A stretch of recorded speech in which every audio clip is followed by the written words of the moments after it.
Allez, nous sommes prêts. Donc, bonjour à tous et bienvenue sur ce webinaire. Comment faire un assessment avancé de SAP BW, étape primordiale de votre transformation analytics.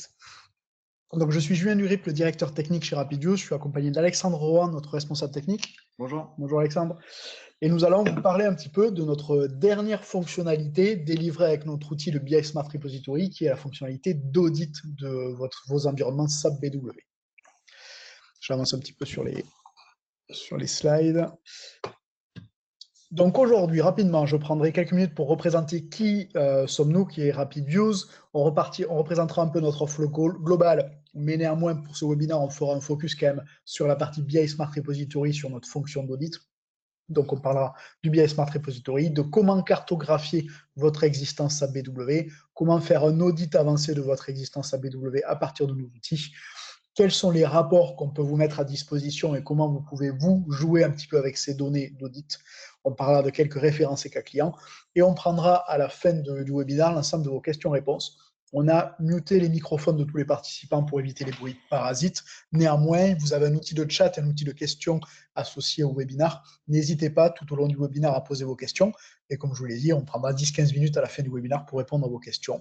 Le webinaire devrait durer à peu près 50 minutes et on va essayer de garder 10 petites minutes pour répondre aux questions. Voilà.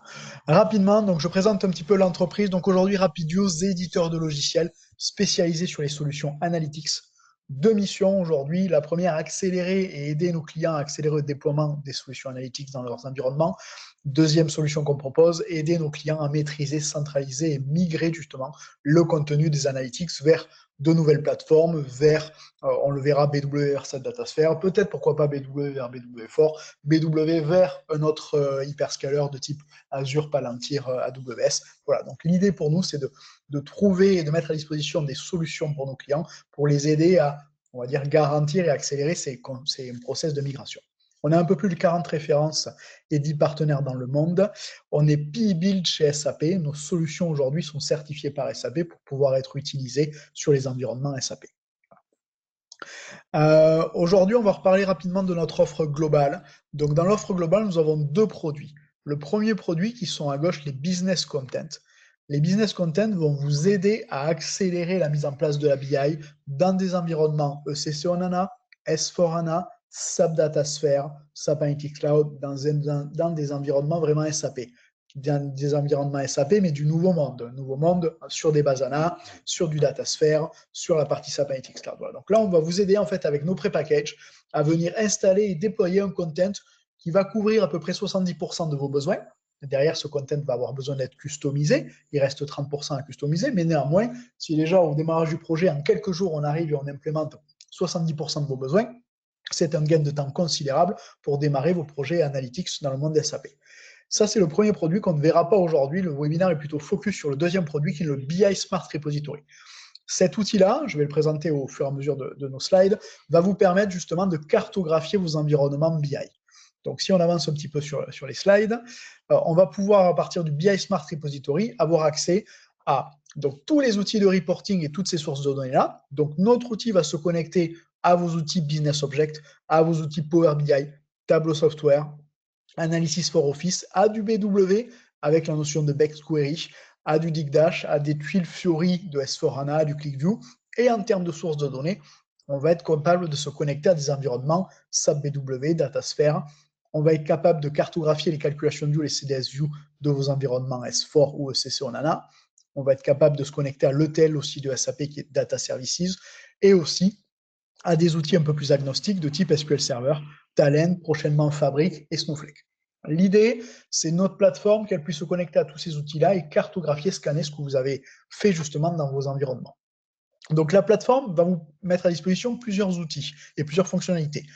Les premières, pour, on va dire, les BI managers, la possibilité de chercher n'importe quelle information dans le référentiel. On va pouvoir, à partir d'une information, voir en termes de lineage ou d'analyse d'impact, qu'est-ce qui utilise cet objet ou comment cet objet est créé. Et côté utilisateur métier, on va mettre à disposition des hubs de rapports de KPI, voire un catalogue business pour permettre aux utilisateurs métiers de trouver de l'information, non pas, on va dire, dans des tables et des colonnes, mais plutôt dans des objets BI. Ça, aujourd'hui, on est capable en quelques heures de connecter notre BI Smart Repository à vos environnements et à scanner vos premières données. Si je rentre un peu plus en détail sur les fonctionnalités, Alexandre, juste après, va nous faire une démonstration. On a la partie ici recherche. Donc, on voit ici sur le panneau de gauche qu'on va avoir tous les objets qu'on aura chargés dans la plateforme. Donc, ce qui est bien dans cette plateforme, c'est que la recherche va être multiproduit. Si on a chargé du Power BI, du SAC, du tableau, du Business Object, de la Calculation View, si on fait une recherche sur la partie Sales, il va me montrer en fait tout ce qui existe et ce qui gravite autour du nom et de l'objet Sales, que ce soit un rapport Power BI, un rapport SAP Analytics Cloud, une vue dans ma base ANA, une vue dans mon datasphere ou un objet dans mon système BW. Voilà. Donc à partir de là, je vais pouvoir rechercher n'importe quelle information, nom de colonne, nom de vue, nom de rapport, description, mots-clés, voilà, tout ce qu'en fait on aura scanné de votre référentiel et qu'on aura entre guillemets cartographié en tant que metadata. Une fois qu'on a trouvé l'information qui nous intéresse, je clique sur un rapport, je clique sur un objet, je vais pouvoir à partir de cet objet voir son lineage. Son lineage, c'est comment cet objet est construit. Je vois ici à l'écran, on est parti d'un rapport Power BI qui est basé sur un dataset et qui derrière est basé sur toute une série de vues ANA, de tables ANA et derrière de tables SAP. Donc on a été capable de remonter finalement la cartographie de ce rapport jusqu'à la table SAP. Si je prends l'inverse, si je me dis, tiens, je vais analyser une vue cette fois-ci, non pas un rapport, mais une vue. Voyons voir cette vue, tout ce qui utilise cette vue. Bien, je vois que cette vue de F-Delivery est utilisée par pas mal d'autres vues dans ma base ANA, de Datamart, d'autres vues de fait, mais surtout elle est utilisée par deux rapports Power BI. Donc je vois que si je dois faire une modification ou toucher à cette vue, automatiquement je vais impacter mes 7 autres vues ANA, plus mes deux datasets Power BI, plus mes deux rapports Power BI. Ça me permet de voir très rapidement en fait quel est l'impact de ma modification. Ces trois fonctionnalités majeures sont vraiment plus orientées, on va dire, BI Manager, pour aider à comprendre un petit peu un système BI, aider à chercher de l'information. Dès qu'on va avoir, exemple, un utilisateur qui vient vous voir en disant je ne comprends pas ce KPI, comment il a été construit, pour moi le chiffre n'est pas bon, je n'ai pas exactement les mêmes données que dans mon applicatif, bien là, d'un seul coup d'œil, vous pouvez chercher le KPI dans le référentiel, voir le lineage, comprendre comment le KPI a été calculé et valider ou invalider avec votre utilisateur bien la source, la provenance du calcul, voire peut-être la formule, parce qu'à un moment donné, on va pouvoir peut-être se rendre compte que ce calcul-là a été altéré parce qu'on a fait une formule, on l'a couplé à un autre jeu de données, et que bien, soit on constate, comme avec l'utilisateur, que la donnée n'est pas juste, soit on valide que la donnée provient bien du bon endroit. Les fonctionnalités un peu plus end-user. Donc on va avoir ici le catalogue. Alors le catalogue, il faut savoir qu'il est propre en fait à notre application. Donc aujourd'hui, vous allez charger des objets BW, des objets Datasphere, des objets SAP Analytics Cloud Power BI, qui ont tous un référentiel. Vos objets BW souvent sont dans des packages, vos objets Datasphere vont être dans des espaces de travail, vos Power BI vont être dans des workspaces. Tout ça, ça n'a pas forcément de lien et de relation. Ici, dans l'application, vous allez pouvoir créer votre propre catalogue de données. Donc, je vais créer dans l'application un catalogue en disant que je veux la partie SD, qui est la partie sales, je veux la partie matériel, je veux la partie production, je veux la partie finance. Et autour de ces parties-là, dans la finance, je vais avoir mon grand livre, ma compta fournisseur, ma compta bancaire, ma compta client. Autour de la production, je vais avoir mes BOM, mes ordres de fabrication, mon MRP. Et je vais pouvoir ranger et organiser parmi ce catalogue, on va dire, métier, tout ce que j'ai chargé dans ma plateforme. Je vais pouvoir charger, par exemple, dans le grand livre général en finance, un rapport Power BI, un cube BW, une BEX Query, un rapport SAP Analytics Cloud, tout ce qui finalement a un rapport avec le grand livre. Et donc, je vais pouvoir constituer mon propre catalogue métier dans le référentiel BI Smart Repository, peu importe la provenance de l'information. Ça permettra à un utilisateur final qui se dit moi, aujourd'hui, je fais partie de la finance, je fais partie du service comptabilité. On me demande de faire des analyses sur le grand livre, sur le grand livre. Eh bien, voyons voir qu'est-ce que j'ai à ma disposition. Et donc, je vais pouvoir voir finalement tout ce que j'ai à ma disposition autour du grand livre, peu importe la technologie sous-jacente. Au niveau Analytics Hub, quand justement cet utilisateur a trouvé quelque chose qui l'intéresse au niveau du grand livre, bien, il va pouvoir rentrer dans le hub et ici chercher au niveau du hub justement ce qui l'intéresse. Le hub d'Analytics ne va montrer que des rapports. Vous voyez là, on ne montre pas des tables, des colonnes, du lineage, on est clairement utilisateur final. Donc on va pouvoir lister tous les rapports qui gravitent autour du grand livre. Et quand un client ou un utilisateur va cliquer sur un rapport, on va avoir la possibilité de générer un lien pour que le rapport aille s'ouvrir directement sur la plateforme du client. Donc si l'utilisateur clique sur un rapport Power BI, on va via le lien automatique, ouvrir Power BI, aller ouvrir ce bon rapport sur la plateforme Power BI pour que l'utilisateur puisse vraiment consommer le rapport. C'est pareil, si le rapport est un rapport SAP Analytics Cloud, à l'identique, l'utilisateur va cliquer sur le rapport, ça va aller ouvrir SAP Analytics Cloud et le bon rapport. Donc l'idée, c'est d'avoir aussi un portail, un hub de rapport qui permet aux utilisateurs, peu importe la technologie, d'aller ouvrir le rapport sur la bonne plateforme. Côté KPI, on va avoir exactement le même fonctionnement que le hub de rapport, sauf qu'ici, on va pouvoir mettre en évidence les KPI. Pourquoi? De plus en plus de clients nous font la remarque, on a du mal à trouver des rapports parce que le nom du rapport n'est pas forcément explicite, parce que le nom est raccourci, parce que des fois, en fait, il n'y a pas de description, donc personne n'a renseigné une description, donc on a du mal à trouver de l'information juste par un nom de rapport. Et nous, on cherche à analyser la marge, les absences, le turnover, les quantités livrées. Eh bien, on a mis à disposition un hub de KPI qui permet aux utilisateurs finaux de chercher plutôt par KPI. Donc là, par exemple, on va lister tous les KPI présents dans tous les reports. Et si l'utilisateur final cherche les KPI de type stock, de type quantité livrée, ça va lui montrer tous les KPI trouvés. Ça va lui montrer à droite les reports dans lesquels ils sont présents. À lui ensuite d'aller ouvrir, d'aller voir si le report correspond à son besoin. Mais au moins, il a pu trouver, par exemple, dans un report qui s'appelle Batch Stock Dashboard, qui n'a pas du tout de lien avec les quantités, bien que la quantité d'inspection a été bien utilisée dans ce KPI, dans ce rapport. Donc, s'il cherche vraiment à analyser la quantité d'inspection, il peut ouvrir ce rapport et il est dedans. Voilà. Ça, ce sont trois fonctionnalités plutôt côté utilisateur final qui vont aider vos utilisateurs d'outils de reporting à trouver plus facilement de l'information. Alex, je te laisse faire une petite démo sur tout ça. Allez, donc là, je vous présente du coup la plateforme RapidViews. Donc, c'est une application web. Là, pour démarrer, je vais vous présenter un référentiel donc, qui n'est pas spécifique à BW. L'objectif, c'est de vous montrer un petit peu le concept de la plateforme sur justement une diversité assez large de technologies. Donc là, par exemple, dans ce référentiel, donc on a importé au préalable les métadonnées de plein de technos différentes. Donc là, par exemple, on voit à droite la liste des technos importés. Donc là, j'ai de l'IFO, du Power BI, du SAC, du Digdash, du BO, du tableau, du clic, sur la partie plutôt outils de reporting. Et puis ensuite, côté data warehouse et puis modélisation, j'ai des vues ANA, des vues CDS, du DataSphere, du SQL, et puis ensuite énormément de tables. Donc, et puis on verra ensuite un référentiel vraiment propre à ce que peut proposer BW. Donc l'idée de ce référentiel-là, côté BI Smart Repository, c'est de pouvoir mélanger en un référentiel toutes ces technos pour avoir un référentiel d'entreprise, un business catalogue aussi, un catalogue d'entreprise. En bas, on va retrouver du coup aussi les notions fonctionnelles dont parlait Julien là sur les deuxièmes types de fonctionnalités qui s'adressent plutôt à des utilisateurs key users ou métiers. Donc l'idée, c'est que les techniques et aussi les métiers puissent s'y retrouver dans cette plateforme. Donc, par exemple, ici, là, il y a une barre de recherche.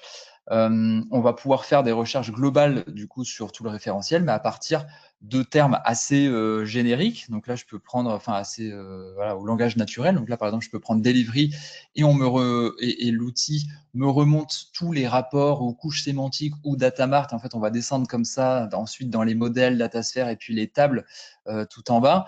Donc autant les métiers vont plutôt être intéressés vers key users vont être intéressés sur plutôt la couche haute. Et puis ensuite, en fonction du profil des personnes, on va pouvoir descendre comme ça dans les strates de modélisation pour aller jusqu'aux tables. Ici, on va reconnaître justement les tables. Là, j'ai tapé delivery, c'est les deux tables très importantes, là, côté SAP, sur les livraisons clients. Donc là, je peux taper quelque chose de naturel, au langage naturel. Je peux taper aussi du coup l'IPS et puis il va me retomber par exemple la table vraiment à partir du nom technique. Donc ensuite, quand j'ai un report, donc là par exemple, je vais pouvoir ouvrir ce report-là Power BI pour rentrer un petit peu dans le détail des informations qui sont remontées à l'échelle du report. Donc automatiquement, l'outil est capable de connecter avec les sources de données. Donc c'est-à-dire que à partir du moment évidemment où la source de données est inclue dans les connecteurs qui sont couverts par l'application. Donc là, sur ce flux-là, Power BI, SAP HANA et Table SAP, ça c'est vraiment un flux qu'on couvre depuis longtemps avec nos connecteurs. Et en fait, tous les liens se font automatiquement. Donc là, l'appli a reconnu, quand on a importé le Power BI, que en source, c'était du SAP HANA et qu'il y avait des tables SAP.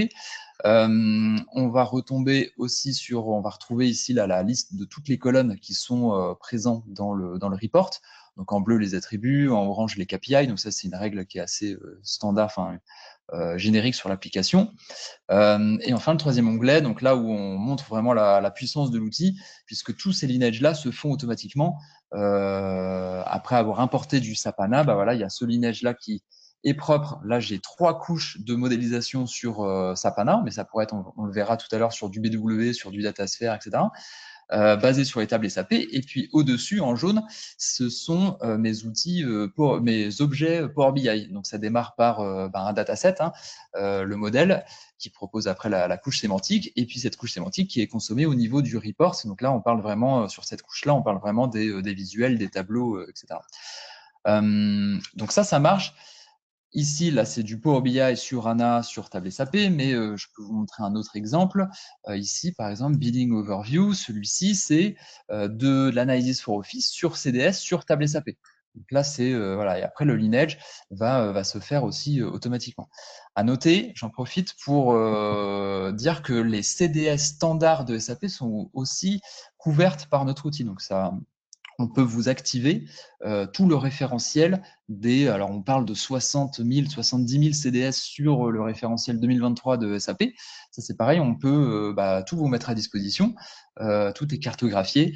Et au-dessus de ça, si vous avez vos propres outils de reporting qui sont basés sur les CDS standards ou les CDS ou des CDS spécifiques, hein, on peut faire du coup des lineages depuis l'outil de reporting en passant par les CDS jusqu'à la table SAP. Voilà.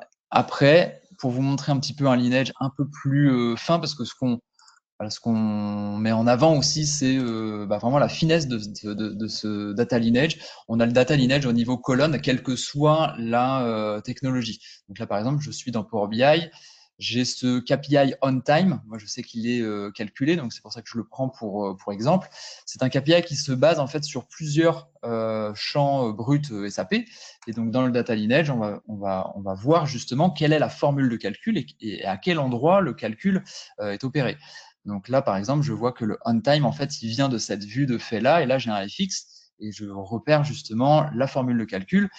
Et là où on est assez le plus fin possible, c'est qu'on va analyser cette formule de calcul pour aller poursuivre le lineage le plus loin possible jusqu'aux tables sources. Donc là, pareil, si vous avez des tables SAP, ça fonctionne. Si vous avez des tables non SAP, par exemple sur des flux SQL, il n'y a pas que il y a des clients qui ont uniquement des données non SAP. Donc ça fonctionne aussi.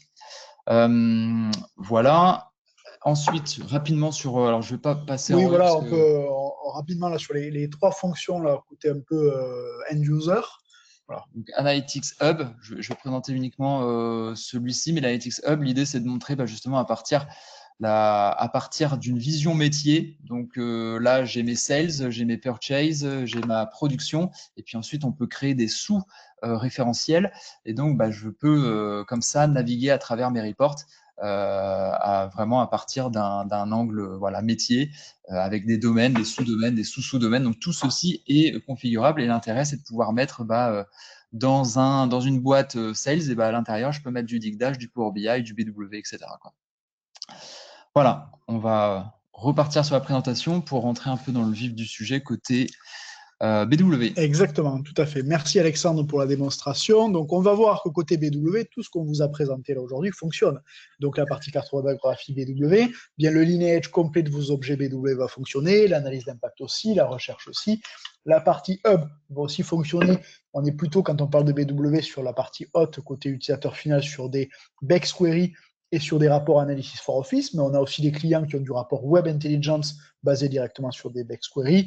On peut avoir du Power BI, on a eu quelques cas de figure sur la Bex query, on a du SAP Analytics Cloud, donc voilà. Donc c'est vrai que là, ce qu'on va vous montrer plutôt sur la partie BW, on va voir qu'on est quand même très focus sur les fonctionnalités côté plutôt BI Manager que End User.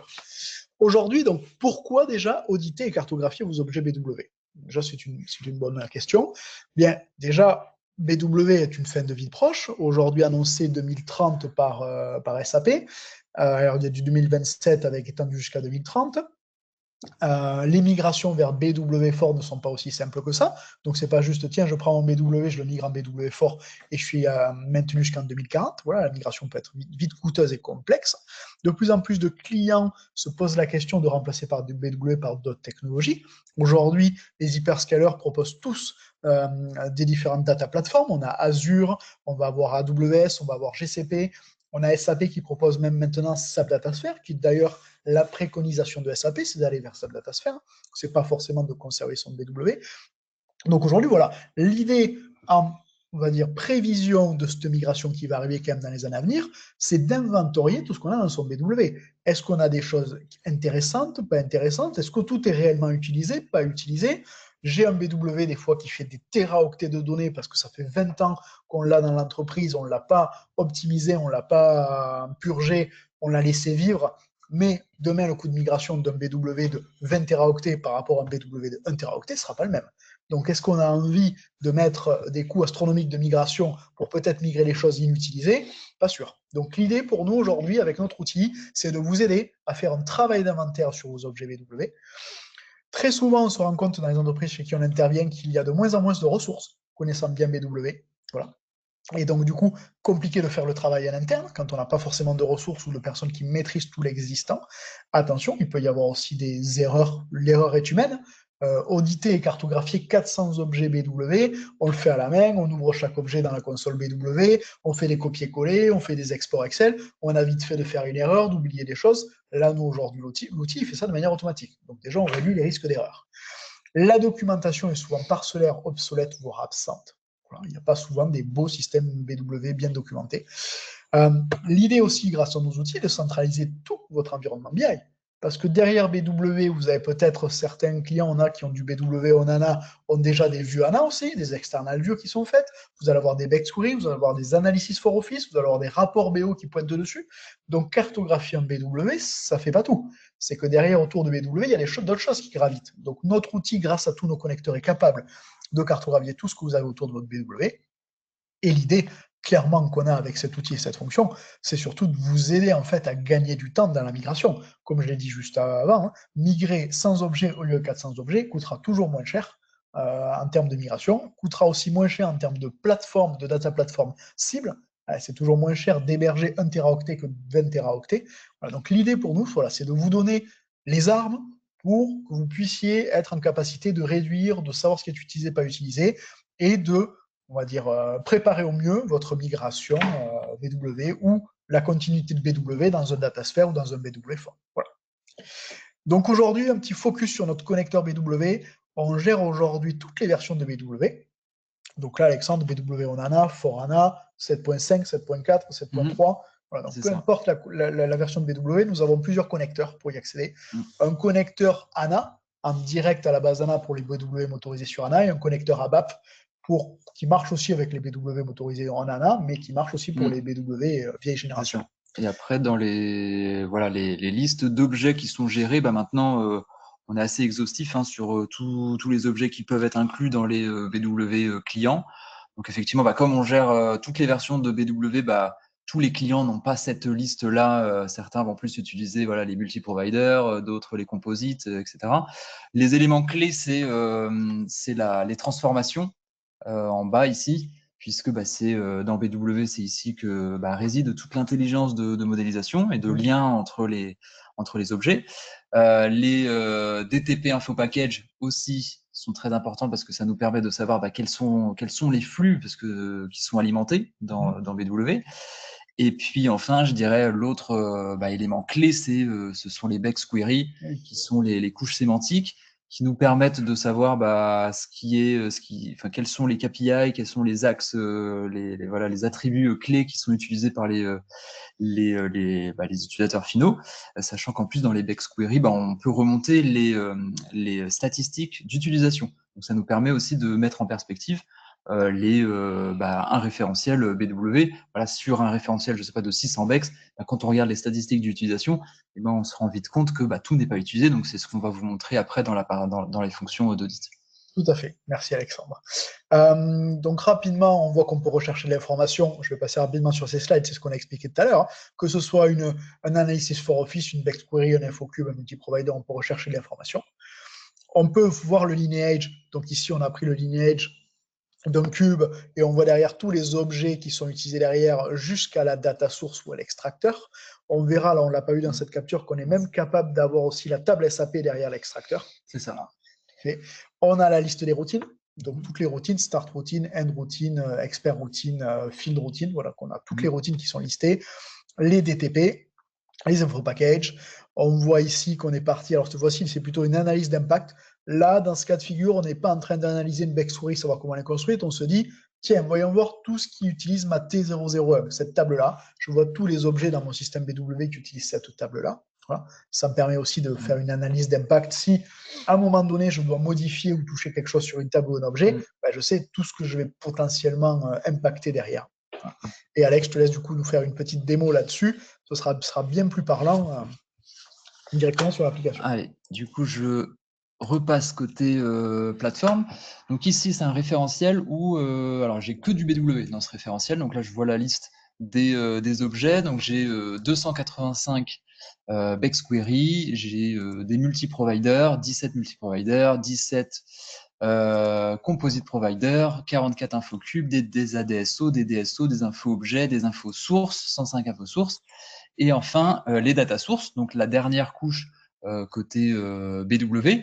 Et on est même capable du coup d'aller analyser ces data sources pour identifier même les tables SAP, parce que souvent cette notion-là va être hyper importante pour nos clients qui veulent migrer de BW vers un autre, voilà, vers une autre techno qui n'est pas BW, parce que toute cette partie de data source est vraiment spécifique à BW. Oui.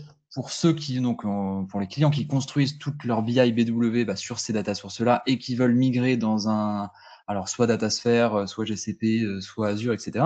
Il va falloir tout reconstruire, mais sans ces data sources. Et la plupart du temps, donc, on va se baser sur les tables SAP ou même, alors pour les clients S4HANA, sur les CDS, mais même sur la technologie CDS, on est vraiment sur une logique table SAP.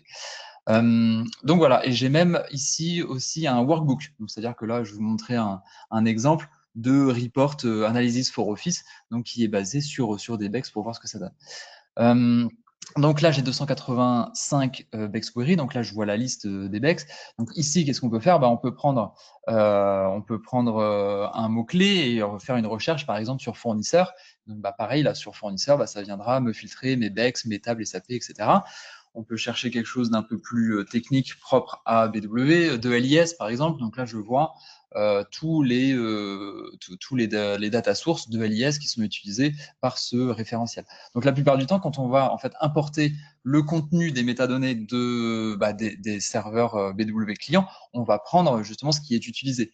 Donc la plupart du temps, on va partir la plupart du temps, on part quand même des BexQuery, donc c'est-à-dire qu'on va se dire, OK, j'ai ces 100 bex là qui sont importantes. Et ensuite, l'outil en cascade va venir exporter tous les objets qui sont liés à ces BexQuery. Et c'est pour ça que quand on regarde ici les data sources, c'est évidemment pas tous les data sources qui sont présents dans SAP, parce qu'il y a aussi tout le standard, mais ce sont les 322 qui sont réellement utilisés déjà par les clients. Et après, évidemment, si vous voulez importer tout le référentiel SAP, c'est possible. Mais c'est vrai que pour avoir plus de pertinence, on prend ce qui est utilisé. Derrière, donc ensuite, je vais ouvrir une BexQuery. Donc, je vais prendre par exemple, suivi de trésorerie. Donc, on va retrouver plusieurs éléments sur ces BEX-là. Donc, les personnes qui ont modifié, les dates de création, etc., le nombre de colonnes. Je vais retrouver aussi en troisième onglet la liste des colonnes. Donc voilà, dans la liste complète. En bleu, tous les attributs. En orange, pareil, tous les KPI. On va retrouver les filtres et puis les formules de calcul. Donc avec le détail des scripts, les valeurs qui sont renseignées dans les filtres, et puis aussi le détail des formules. Ça, c'est très important, pouvoir reconstruire ces BexQuery là dans d'autres technos ou même simplement pour documenter. Ça, ce sont des informations qui sont hyper importantes à mettre dans la documentation ou dans le rapport d'audit. Et derrière, enfin, donc le data lineage qui permet de voir ici Donc ça, c'est un exemple relativement simple, mais c'est choisi exprès. Donc que la Bexquery, elle est basée sur un infocube, lui-même basé sur un DSO, ici un info source, le data source standard de SAP, et puis enfin les tables SAP, donc ACDOCA, BKPF et puis T001. Okay. Donc voilà, donc sur un lineage un peu plus complexe, on peut partir par exemple du workbook, juste pour vous montrer à quoi ça peut ressembler. Ici, si je fais suivi des données, bah voilà, déjà on a un lineage qui est un peu plus conséquent, et encore, on peut avoir des choses encore plus conséquentes en fonction de ce que vous faites avec vos BW. Mais là, par exemple, bah là, j'ai un workbook qui est basé sur 3 BexQuery, et puis en cascade, bah, on va retrouver tous les flux qui remontent depuis les tables SAP jusqu'au jusqu'au workbook. Voilà. Derrière, on a un lineage pareil à la colonne. Donc ici, par exemple, je peux prendre suivi de trésorerie, prendre une colonne. Oui, tout à fait. C'est vrai qu'Alexandre, on n'a pas parlé tout à l'heure, mais tout ce lineage est fait vraiment à l'objet et à la colonne. Donc, on montre depuis tout à l'heure des linéages globaux pour le concept, mais comme tu vas nous le montrer là, on peut sélectionner maintenant directement une colonne. Donc là, je peux rentrer dans le détail. Si par exemple, je veux spécifiquement savoir d'où provient cette colonne centre de profit qui est utilisée dans ma BexQuery, je vais pouvoir cliquer dessus et voir ici que celle-ci elle vient de la table ACDOCA, que c'est le nom technique PRCTR. Et puis, je vais même pouvoir retrouver le suivi des données avec toutes les étapes, toutes les strates BW qui ont permis de remonter ce champ depuis la table ACDOCA à travers le data source, etc., jusqu'à la BexQuery. Ça, c'est très important quand on se pose la question de j'ai un indicateur, un KPI, comment il a été construit, mais je peux directement analyser ce KPI, savoir s'il y a une transformation à un, deux, n endroits, ou si le KPI est pris directement de la table SAP sans aucune transformation. C'est ça. Donc pour montrer justement un exemple de colonne qui contient une transformation, donc j'ai celui-ci. Donc là, tu vas nous montrer un composite provider qui contient donc, bon, tout un tas de colonnes, ici. Donc là, j'ai une colonne qui s'appelle éléments d'OTP. Et là, on va se rendre compte qu'elle est un peu plus compliquée que justement celle que je vous ai présentée tout à l'heure. Pourquoi? Parce que ici, dans le flux, je vois justement, il y a une icône qui permet de remonter l'information qu'une routine a été appliquée à cet élément d'OTP.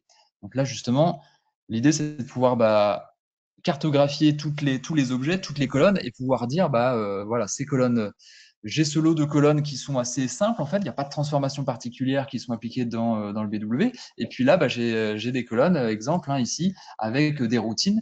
Et donc là, forcément, ça apporte son lot de complexité, puisque derrière chaque routine, c'est du script ABAP qui est appliqué.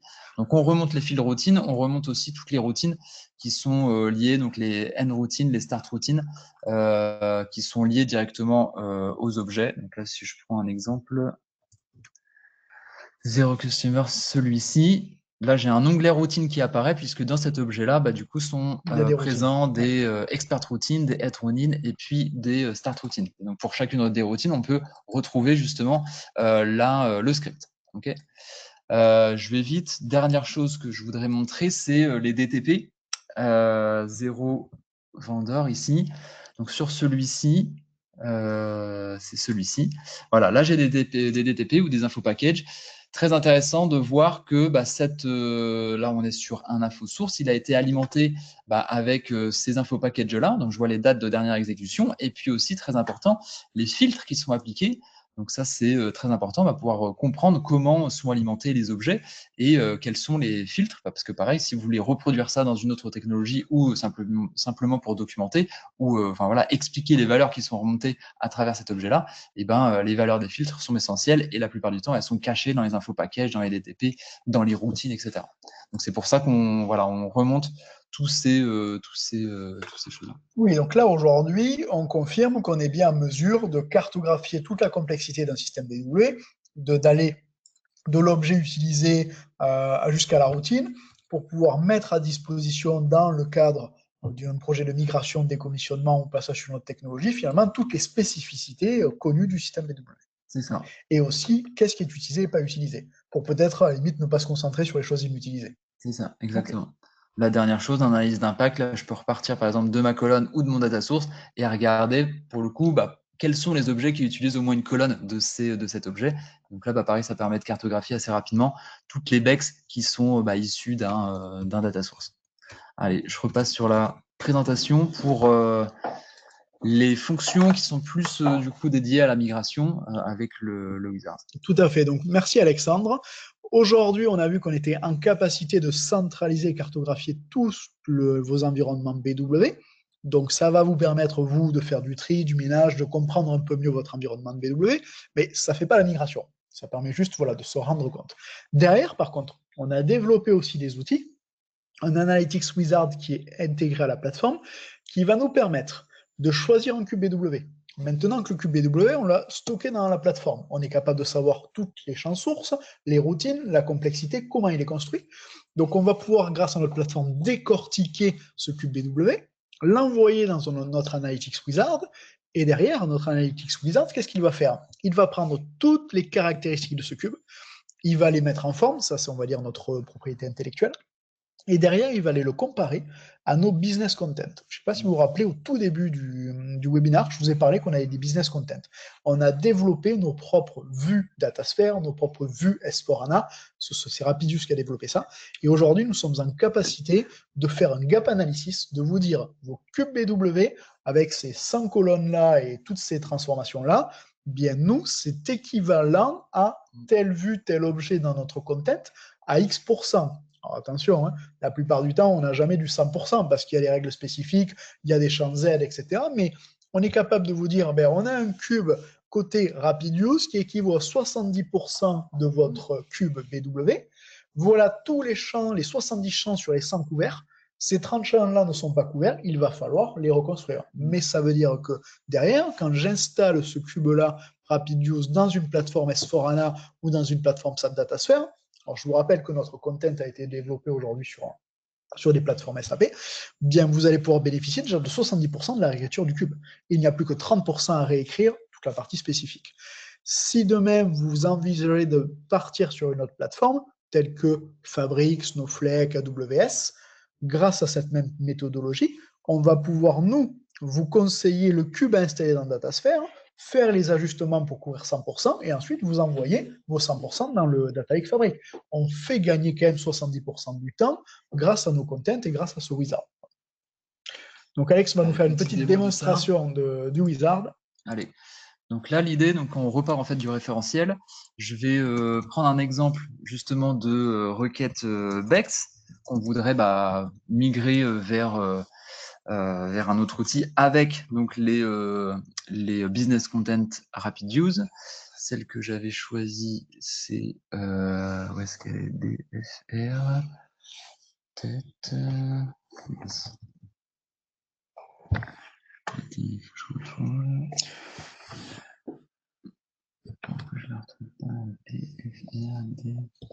Alors, c'est la partie des dettes, c'est ouais, les dettes de facture, exactement. Okay.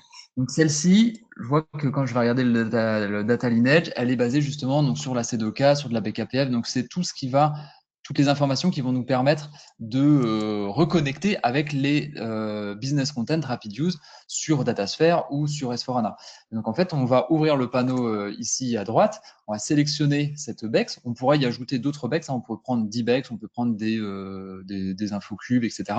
On va sélectionner un référentiel de sortie, donc là on va prendre le référentiel Rapidius dans sa dernière version 3.0, et ici on va lancer en fait l'algorithme qui va reconnecter, donc qui va prendre chacune des colonnes de la BEX et il va essayer de remonter l'objet qui s'approche le plus. Alors effectivement, on n'est pas forcément toujours au 100%, mais là par exemple sur toutes ces colonnes-là, l'outil il dit que il y a ce business content là Rapidius General Ledger, donc qui s'appelle F, donc le nom technique c'est F Accounting Document, RV pour justement le content Rapidius. Et là, on est quasiment sur du 80% de champs qui sont couverts par le content Rapidius. Et après, justement, ça va donner aussi une petite documentation, spécification, puisque on est capable, encore une fois, d'afficher les data lineage et on est capable de dire, on va dire, connectable automatiquement, j'ai 5 colonnes ici qui sont connectées directement à partir du Content Rapid Use, et puis j'en ai 2 qu'il va falloir ajouter. Et après, voilà, l'idée c'est de montrer tous les Content Rapid Use. Alors des fois, il n'y en a pas qu'un, hein. Des fois, il va y en avoir plusieurs qui s'approchent, parce que il peut y avoir plusieurs contents qui s'approchent à 70-80% de ce qu'on a mis dans la BexQuery. Et puis à la fin, ça peut générer aussi des specs. Quand on passe vraiment en phase de réal, ça va pouvoir nous dire, nous détailler en fait tous les champs qu'il va falloir activer en plus, ou toutes les tables spécifiques qu'il va falloir ajouter. Donc ça donne du détail après pour les développeurs. Donc voilà la fonctionnalité qu'on a mis en place pour faire le pont, le parallèle entre les référentiels BW des clients et les business content fournis par RapidUse dans les technologies Datasphere, S4HANA, enfin en tout cas sur des bases de données à marque. Tout à fait, exactement. Dans le cadre aujourd'hui, clairement, hein, on va se dire les choses, dans le cadre d'une migration vers des outils SAP. Voilà. Donc nous, aujourd'hui, on a des content, business content qui fonctionnent sur les environnements SAP. On a développé cet Analytics Wizard qui va vous aider justement à migrer votre BW vers des outils SAP, ce qui ne vous empêche pas ensuite de sortir vers du Palantir, du Azure. Une fois que vous avez vos contents correctement configurés dans Datasphere avec les contents RapidUse qui fonctionnent et qui renvoient la bonne donnée, bien ensuite, rien ne vous empêche d'aller partir de Datasphere, de pousser cette donnée vers un autre data lake. Tout à fait. Rentrons dans le détail de l'audit maintenant. Maintenant qu'on a cartographié, qu'on a récupéré toutes ces informations, on va être en mesure justement de faire un audit. Donc si on avance un petit peu sur les slides, en quoi consiste cet audit? Bien, cet audit consiste à récupérer et traiter justement toute l'information qu'on a récupérée. Regardez à l'écran, on va avoir une cartographie complète d'un système BW. Dans ce cas-là, j'ai 63 BexQuery qui ont été chargés. Je suis capable de dire qu'il y en a 21 complexes, 16 simples, 26 moyennes. Aujourd'hui, lorsque je vais passer ma souris sur les différents types de complexité, vous allez pouvoir voir comment est calculée la complexité. Alors, c'est aujourd'hui une règle qu'on a définie, nous, pour splitter, entre guillemets, la complexité, mais vous allez pouvoir y avoir accès. On va voir que ces 63 BexQuery sont basés sur 43 data sources. On voit la complexité ici des data sources, on en a 14 de complexes, 17 de simples. On voit ici le nom de ces différentes data sources utilisées. On voit ensuite le nombre de data providers. Qu'est-ce qu'un data provider? Ça peut être un multi-provider, un infocube, un Advanced Data, un ADSO, tous les objets BW. Là aussi, on va avoir la liste complète de nos objets BW et la répartition par complexité. On voit que finalement, on n'a que 5 multi-providers, 11 infocubes, que le plus qu'on a, ce sont des info-objects, il y en a 19, et je vois que en termes de complexité, j'en ai 11 simples, 3 moyens et 5 de complexes. Donc, ça me permet aussi, à un moment donné, si je dois splitter ma migration avec un intégrateur, avec un partenaire, de dire, tiens, moi, je vais peut-être me garder les simples et vous, je vous donne les complexes. Ça permet de faire des allotissements. Donc, ça nous permet de voir un petit peu comment on pourrait envisager ce contexte de migration. On va pouvoir analyser aussi les colonnes de la BexQuery. Donc, on voit ici la répartition de toutes les colonnes des BexQuery en termes d'attributs, KPI, formules ou filtres. Donc, je vois un petit peu comment on a réparti finalement l'utilisation des objets dans mes BexQuery. La liste des routines, je vois quand même sur ce système, il y a 552 routines. Donc, on a quand même un gros existant un petit peu de spécifique. Et je vois que parmi l'utilisation réelle, en fait, je n'ai qu'une quarantaine de BexQuery réellement utilisés, on va dire, et que les autres, finalement, sur les 63 ne sont pas utilisés. Donc, je pourrais déjà, d'office, réduire mon nombre de BexQuery à 40 et non pas 63 pour ma migration. Je pourrais peut-être me dire que les 11 qui ne sont pas utilisés depuis 3 ans, celles-ci, on va peut-être les enlever. Donc, finalement, je vais me trouver avec 29 BexQuery au lieu de 63. Vous voyez, je divise quasiment par 2 les éléments à migrer. Qui dit 29 BexQuery dit sans doute moins de data provider, peut-être moins de data source et moins de colonnes. Voilà. Donc, j'ai ici une cartographie finalement de mon système BW. Derrière, on va plus loin dans l'analyse. Alexandre va nous le montrer en détail dans la démonstration, mais en partant de vos BexQuery, on est capable de dire, tiens, on a sélectionné 32 BexQuery. Sur ces 32 BexQuery, il n'y en a que 8 qui sont réellement utilisés, parce que sur les autres, il n'y a pas d'activité. Ça n'a pas été alimenté, pas chargé, pas modifié, donc 0 activité. Donc déjà, on divise par 4 quasiment le nombre de BexQuery qu'on va devoir reprendre ou réutiliser. Les data providers, finalement, ces 8 BexQuery ne concernent que 6 data providers. Donc c'est pareil, j'élimine aussi les data providers. En termes d'usage, si je prends mes 458 colonnes de mes 8 BexQuery, finalement, je me rends compte qu'il n'y en a que 159 réellement utilisés. Le reste n'est pas utilisé. Donc finalement, je divise là aussi par 3 quasiment mon nombre de colonnes réellement utilisées. En termes de redondance, je me rends compte que parmi ces 159 colonnes, ces 8 Bexway, ces 6 data providers, je vais pouvoir en fait, j'en ai 64 qui sont, on va dire, les principales. C'est ça, Alexandre, aujourd'hui, là, en termes de redondance, c'est que je peux couvrir avec les principales Bexway déjà 64 colonnes sur 159. Donc, les colonnes restantes, on va dire, pas les 100, les 90 colonnes restantes, sont vraiment un petit peu du spécifique. Ce sont des choses un petit peu uniques dans une Bexquery, mais ce n'est pas le cœur de mon système. Donc finalement, le cœur de mon système est basé sur 64 colonnes, 8 Bexquery, 6 data providers. Après, en termes de complexité, voilà, je suis capable de répartir un petit peu la complexité de mes objets. Ça, tu vas nous l'expliquer un peu plus en détail. Cet écran-là, c'est vraiment un KPI résultat. Et Alexandre, dans sa démonstration, va vous montrer en fait le détail de chacun de ces KPI qui va vous aider justement à vous prendre les bonnes décisions dans votre audit BW. Aujourd'hui, qu'on se le dise, il n'y a pas de 2 audits pareils. Il n'y a pas de 2 clients pareils. Chaque client a sa vision un peu de comment il va auditer, comment il regroupe, comment il a utilisé son BW. Donc nous, le principe de la plateforme, c'est de scanner le plus de métadata possible, de vous mettre des KPI quand même déjà à l'écran pour vous donner une idée d'aperçu de votre plateforme. Et ensuite, derrière, Alexandre va nous le montrer, on a des rapports, des outils qui vous permettent à vous de customiser ce que vous voulez faire en termes d'audit.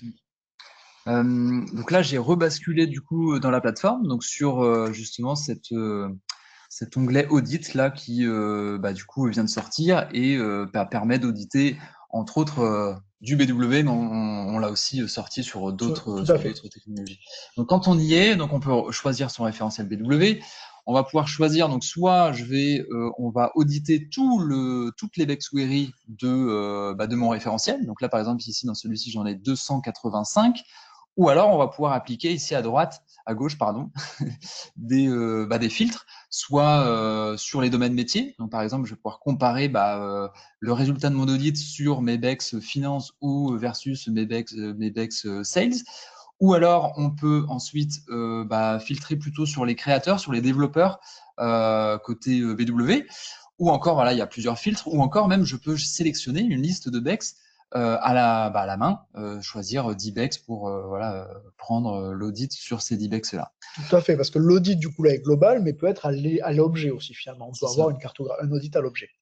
Donc, comme l'a présenté Julien, donc là, ici, c'est les 6 premiers encarts, donc ils sont assez ils sont globales sur les Bexquery. Donc, on a un calcul de complexité, une répartition des Bexquery en fonction de celles qui sont simples, médianes et complexes. Donc, ça, pareil, c'est du pur rapid use, mais c'est issu quand même de toutes les expériences clients qui nous ont permis de définir que une BEX qui possède telle volumétrie de colonne, telle volumétrie de KPI, telle profondeur de lineage, ce sont à partir de là, on a pris des critères et puis on les a rangés dans complexe, moyen et simple.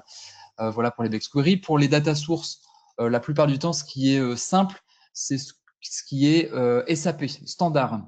Donc là, on voit tous les systèmes sources de BW et donc je suis capable de voir que là, par exemple, sur le premier, j'ai 48 data sources qui sont standard SAP et 63 complexes. Donc ça, c'est hyper important de savoir quelle est la proportion de données standards et de modélisation standard parce que derrière, ça va vraiment être un indicateur sur la complexité, sur la partie vraiment acquisition des données.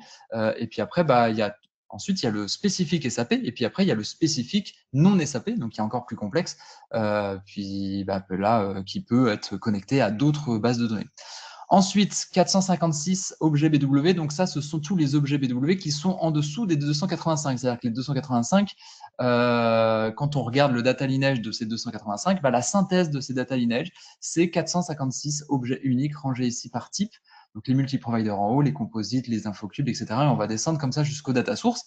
Et donc pareil, on affiche les complexités. Donc chaque objet a sa règle de complexité par rapport à justement aux spécificités. Donc là, par exemple, les routines, enfin les ADSO, ça va plus être les routines. Les data sources, comme je l'ai dit, c'est plus le spécifique SAP, non standard SAP, etc.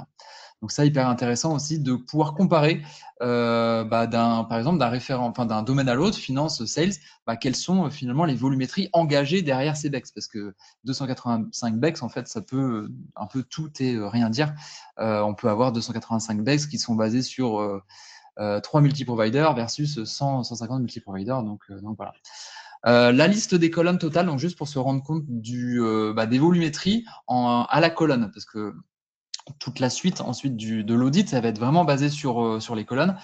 C'est la granularité qui nous permet d'auditer. Donc voilà, donc on remonte ce qui est attribut, ce qui est KPI. Donc c'est intéressant d'avoir ce ratio entre les KPI et les attributs. Et puis ensuite, le nombre de formules et de filtres donc, qui sont appliqués. Donc là, on parle des champs calculés, les champs restreints dans les KPI, dans les BEX query.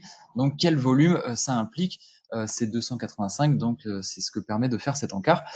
Ensuite, les routines. Donc ça, ce sont toutes les routines qui sont pas au niveau des BEX, mais dans les objets sous les BEX. Donc toutes les routines. Donc là, dans ces 456 objets, et ben, au total, c'est 849 routines. Et puis j'ai le détail par type de routine. Évidemment, c'est les fils routines 705 qui sont les plus nombreuses. Donc ça, très important aussi à analyser, à voir les volumétries. Et puis enfin, les délais d'utilisation des BEX query, donc 285 BEX utilisés donc grâce aux données d'audit, on est capable de vous dire, voilà, les 123 qui sont utilisés en gros depuis moins de 6 mois, donc ils vont faire l'objet forcément d'une priorisation sur l'audit ou la migration. Celles qui sont entre 6 mois et 1 an, celles entre 1 an et 3 mois, 3 ans, et puis enfin, ce qui va nous intéresser aussi, c'est les 79 qui n'ont pas été utilisés depuis plus de 3 ans. Donc là, évidemment, on pointe du doigt ce qui va nous permettre ensuite de réduire les volumes des BEX et de réduire le périmètre tout simplement. Donc derrière, pour arriver à ce funnel là qui a été présenté par Julien, où justement on va pouvoir partir, on va prendre 4 critères, donc l'utilisation des utilisateurs, l'utilisation des objets, la redondance et la complexité. Et en fait, sur ces 4 critères, on va pouvoir réduire, l'objectif c'est de réduire les volumes à partir de critères tout simplement. Donc qui seront ensuite customisables pour les clients. Donc on a des critères, on va dire, qui ont été standardisés par RapidUse. Donc par exemple, pour comprendre, j'ai par exemple sur mon critère d'activité, l'utilisation que les utilisateurs ont des BEX query, et bien sur les 285, je peux réduire de 28% si on retire tout ce qui n'a pas été utilisé depuis plus de 3 ans. Donc à la fin, je tombe à 206 BEX query et qui implique du coup une réduction aussi du nombre d'info-providers. Là, on passe de 68 info-providers à 61. Et puis, ça implique aussi du coup une réduction du nombre de colonnes à regarder puisqu'on passe de 6000 à 5006. Et ensuite, j'ai le détail, BEX query par BEX query. J'ai le détail, le nom technique, le nom fonctionnel, le nombre d'utilisateurs et les dernières utilisations qui nous ont permis de classer tout ça. Donc ça, c'est pour l'activité des utilisateurs, assez simple à comprendre. L'utilisation, donc là, c'est dans mon BW, dans les info providers, j'ai énormément de colonnes à disposition, mais elles ne sont forcément pas toutes utilisées au niveau des BEX query. Elles ne font pas toutes office d'un reporting. Donc l'idée, là, c'est de pouvoir montrer, en fait, sur les 5600 colonnes à disposition dans mes info providers, en fait, j'en ai que 2000 qui sont utilisées au niveau des BEX query. Donc ça me permet de réduire de 61% la volumétrie. Et puis derrière, on a le détail info provider par info provider, le nombre de colonnes totales de l'info provider, le nombre de colonnes utilisées dans les BEX. Donc ça, c'est tout simplement la concaténation de nos lineages. Et puis ensuite, un pourcentage par BEX. Oui, c'est quand même très impressionnant. On est capable rapidement, en quelques clics, finalement, d'enlever une vingtaine ou une quarantaine de BEX query, de diviser par 2 le nombre d'objets. Oui, c'est... La redondance. Donc la redondance, c'est l'idée de pouvoir regrouper les BEX. Beaucoup de BEX sont dupliqués par les utilisateurs. C'est la simplicité de l'utilisation aussi de la création des BEX avec l'outil qui permet effectivement pour les key users ou users un minimum avancés sur les applis de pouvoir créer leur propre couche sémantique des BEX. Sauf que ça crée beaucoup de doublons. Donc là, l'idée, c'est de pouvoir dire, j'ai 206 BEX, et si on trouvait 61 BEX qui sont master, donc c'est-à-dire pour chaque info provider, on a identifié la BEX query master, donc celle qui regroupe le plus de colonnes, et à partir de celle-ci, et finalement, combien j'ai déjà, dans quelle proportion j'ai déjà couvert l'intégralité de ce qui est utilisé au-dessus de cette info provider. Donc l'idée, c'est de pouvoir regrouper tout simplement les BEX query et de pouvoir dire que là, j'ai 13% qui sont déjà couverts. On peut réduire de 13% si on regroupe tout simplement les BEX. Oui, donc là ce qu'on voit, c'est ça, c'est qu'aujourd'hui, on a 206 BEX, on en a 61, comme tu dis, finalement, qui couvrent à peu près 1800 colonnes. Donc on voit que finalement, on a quasiment toutes nos informations couvertes par ces 61 BEX queries. Après, on n'a pas cette part de spécifique, mais voilà, on sait que si on se focus à la migration sur ces BEX queries, la master, ben déjà, on va couvrir peut-être 80% ou 85% du scope, en fait. C'est ça. Ouais. Là, 87%, c'est la couverture en fait de ces 1800 colonnes qui sont en fait pas issues des 206 BEX, mais bien des 61 BEX master qui ont été identifiés. Ouais, donc là, on est passé quasiment de 280 à 60. Donc, c'est ça. La complexité, dernier élément qui nous permet de pointer, en fait, de montrer qu'est-ce qui est réellement spécifique au BEX Query pour pouvoir justement peut-être mettre tous ces KPI, tous ces filtres qui sont très spécifiques au BEX et de côté pour pouvoir dire en fait dans une BEX Query quels sont quel est le ratio de champs entre ce qui est issu de l'info provider et spécifique et le nombre de colonnes qui est spécifique à la BEX. Donc ça nous permet de dégager, pareil, un ratio de complexité et qui nous permet, si on veut repartir des choses simples, entre guillemets, et finalement, je peux retirer 70% parce que j'ai énormément de spécifiques sur cet objet. Spécifique en plus fait dans la BEX. Donc on peut imaginer que si demain on part de ce système-là A, on recrée un système B avec, on va dire, 600 et quelques colonnes, une soixantaine de BEX queries, on couvre quasiment 80% des besoins, et les besoins non couverts sont en plus, comme tu dis, des KPI un peu spécifiques faits dans la BEX query, donc qui pourraient être reconstruits dans un outil de reporting final ou dans la nouvelle data platform. C'est ça. Donc, c'est la synthèse de ces 4 analyses amène à ce funnel-là. Donc, l'idée, c'est de réduire les volumes, pouvoir justement concentrer l'information et pouvoir dire, voilà, pour auditer, pour migrer, concentrez-vous d'abord sur ces BEX-là qui sont utilisées, celles qui contiennent un maximum de champs utilisés, celles qui ne sont pas redondantes, et puis celles qui ne contiennent pas trop de complexité au niveau des BEX. Alors, ces reports-là, donc là, on a le report, donc là, je suis directement dans l'application RapidUse. Les clients vont nous demander comment on peut customiser aussi ces reports, comment on peut modifier ces règles de complexité, etc. Donc, c'est pourquoi on met aussi à disposition en plusieurs technologies de reporting ces reports. Donc, on a redéveloppé ces reports aussi dans des outils BI qui vont pouvoir être modifiés directement par les consultants RapidUse ou les clients. Et donc là, par exemple, c'est un exemple dans Superset où on a reconstruit le report qui est connecté aux données. Et là, là c'est du développement Superset. Donc, on va pouvoir vous customiser vos propres rapports à partir de vos propres règles. Si vous voulez, par exemple, la complexité, là, nous, on l'a mis en dernier, mais si pour vous, c'est très important qu'il faut la mettre en deuxième parce que dans la réduction du funnel, c'est important, et on va pouvoir modifier ces choses-là. Donc, on a ces on a ces reports-là disponibles en Superset et aussi en Power BI. Donc là, c'est un exemple de Power BI aussi où on a beaucoup d'éléments, on a toute la couche sémantique qui est là à disposition. Donc, c'est tous les éléments qui alimentent, c'est toute la base de données qui alimente l'application web, sauf que là, du coup, on est dans les outils de reporting que vous connaissez et ça permet de customiser et de partir aussi de zéro si vous voulez construire vos propres dashboards. Ce qu'il faut bien comprendre, c'est qu'on peut en arriver là. On peut vous proposer de vous-même customiser, entre guillemets, vos rapports d'audit ou qu'est-ce que vous voulez auditer, parce que notre connecteur BW a su scanner toutes les bonnes métadatas dans vos systèmes, parce que notre BI Smart Repository a su mettre en forme en fait toutes ces métadatas-là, les mettre en musique, faire le lineage et dissocier un petit peu les informations importantes, pas importantes. Et derrière, grâce justement à tout ce travail-là qu'on a dans notre plateforme, bien, on peut retranscrire du coup l'information au travers de reports, voire au travers de nous, notre propre analyse qui vous permet d'avoir finalement l'analyse que tu as montré Alexandre au tout début, en quelques clics, je charge mon référentiel BW dans le BI Smart Repository. Quelques clics plus tard, j'ai déjà mes premières informations, mes premiers KPI qui sortent. Et après, quand je veux un peu plus rentrer dans l'analyse ou moi me faire mon propre audit, et voilà, j'ai ces outils-là qui me permettent ou qui permettent aux clients de faire les analyses qu'ils veulent. Tout à fait.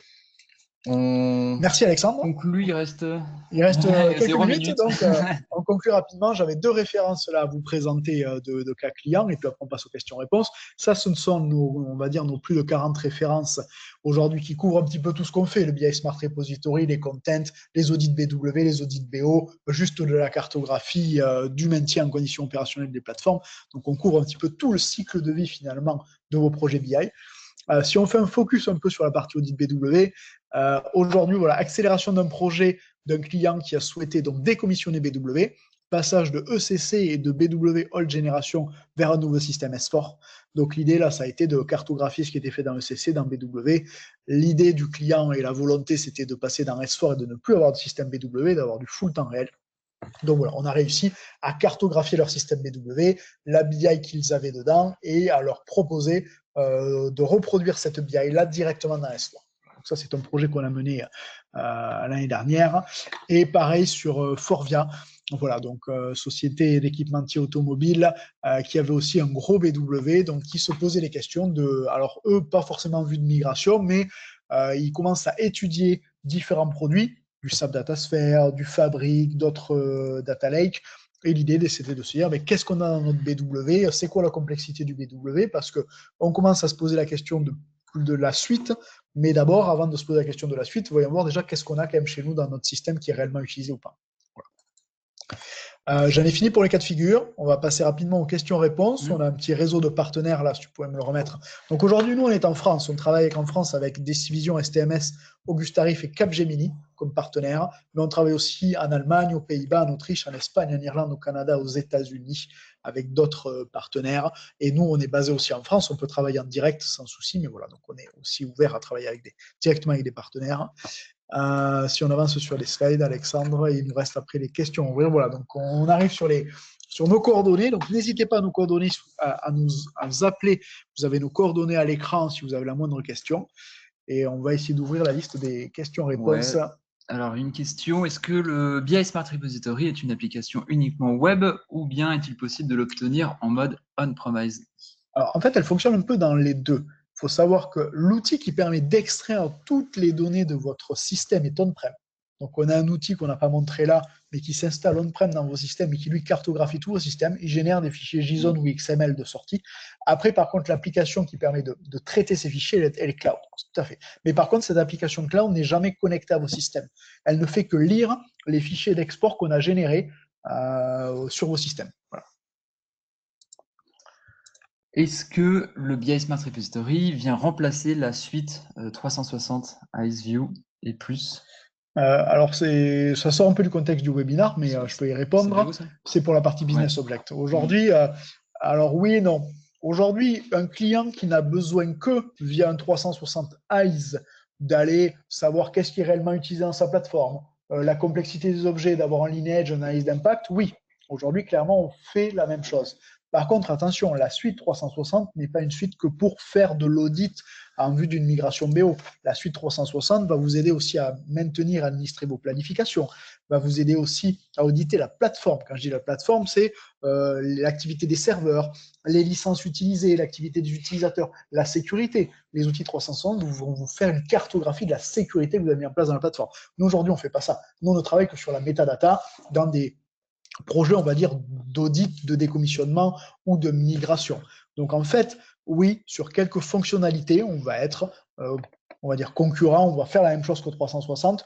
Par contre, sur tout le panel des outils 360, on ne gère pas la partie planification, on ne gère pas la partie système, on ne gère pas les sauvegardes de BO, les versionning, etc. Donc, ils ont quand même un spectre plus large sur les outils BO. Autre question, quel est le temps d'implémentation de cette plateforme sur le connecteur BW? Alors, tout à fait. Alors, juste pour ajouter sur ma question d'avant, il faut savoir qu'aussi, nous, avec notre plateforme, on est compatible avec tous les outils de reporting. Vous avez vu du Qlik, du BO, du BW, qu'en 360 n'est focus que sur BO. Donc, la rapidité d'implémentation, très rapide, en quelques jours.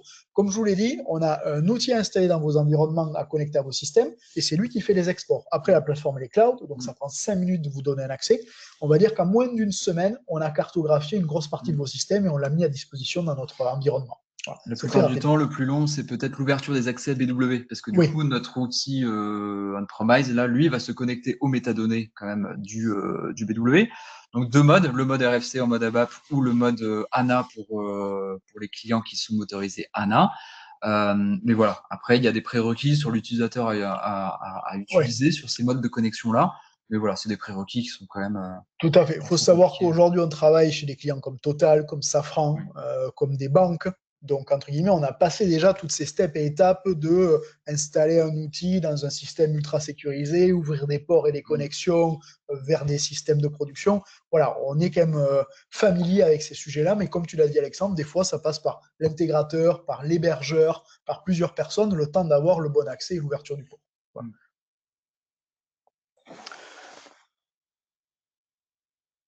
Je regarde, est-ce qu'on a une autre question? Ah, il y avait une question. Il est souvent question des données obsolètes à ne pas reprendre dans le cadre des migrations. Oui, L'outil permet-il d'y répondre? Et effectivement, bah après, du coup, on y a répondu sur la partie audit. Donc, l'objectif, c'est vraiment tout l'intérêt de pointer du doigt ces données obsolètes. exactement. Obsolète en termes, comme tu dis, d'actualisation. C'est quelque chose qui Mm. n'a pas été modifié, actualisé, chargé depuis 3 ans. Voire en termes obsolètes ou en termes de lineage, on est capable de Mm. dire on a couvert toutes les backstories. Il y a ces 3 colonnes-là ou ces 5 Mm. colonnes-là qui sont jamais utilisées dans les backstories. Mm. Voilà. Donc, C'est ça, il y a plusieurs angles d'attaque. Soit on va regarder plutôt, souvent c'est un mix en fait de tout ça. Mais d'abord, on peut aller regarder l'activité des utilisateurs mhm. déjà, donc parce qu'on va se rendre compte que sur 500 bex, en fait, quand on regarde vraiment l'activité quotidienne ou mensuelle ou même annuelle, mais ça va pouvoir retirer toute une partie du référentiel. Et puis ensuite, on peut regarder vers le bas plutôt qu'est-ce qui est alimenté, parce que Oui, finalement, si une bex, voilà, elle est pas alimentée depuis, enfin, si les data sources sont pas alimentées depuis des lustres, ça ouais, pourrait dire aussi que c'est pas utilisé. Et puis après, il y a le data lineage, vraiment, quels sont les champs qui sont remontés dans les BS queries, quels sont ceux qui font office de source pour les KPI, mhm. source pour les filtres, et puis même on peut remonter pour les clients qui ont des workbooks AFO, du Power BI, du SAC, par-dessus, si ça fait partie des connecteurs qui sont couverts par les Rapidos, on est même Ouais, capable d'aller faire le lineage complet jusqu'au report et là voir justement, sans même aller questionner les utilisateurs finaux, oui, on est capable de savoir quels sont les champs utilisés dans les visuels. Donc tout c'est à quand même fait. très puissant, quoi. Exactement. Ouais. Voilà, on a fait le tour. Voilà, Oui. on a fait le tour des questions. La question a été posée un petit peu trop tôt, mais bon, c'est pas grave. On est là pour ça, de toute façon, pour poser des questions et y répondre, tout à fait. Vous allez recevoir dans quelques jours la présentation, un petit lien avec l'accès au replay aussi du webinar. Néanmoins, n'hésitez pas si vous avez besoin de plus de questions. Si vous voulez faire un POC aussi, comme on l'a dit, ça s'installe en quelques jours. Donc, un POC, on vient chez vous, on déploie notre outil, on charge peut-être pas 300 backstories, mais les 10 premières backstories, on les charge dans l'outil et puis on regarde ensemble un petit peu le résultat. Donc, voilà, donc c'est très simple pour nous aussi de mettre en place un POC via cette technologie déjà d'une application cloud où on n'a pas beaucoup de choses à installer chez vous et où nos connecteurs sont, comme tu l'as dit Alexandre, peuvent se connecter assez facilement à vos environnements avec nos différents modes de connexion. Voilà. C'est ça. Merci pour votre participation. Merci beaucoup Alexandre pour le webinaire, la démo. C'est toi qui as fait quand même une grosse partie du webinaire. Voilà. Merci Antoine au son et lumière. Et n'hésitez pas à nous contacter si jamais vous avez besoin. Voilà. Merci à tous. Merci. Bonne Au revoir. journée. Bonne journée.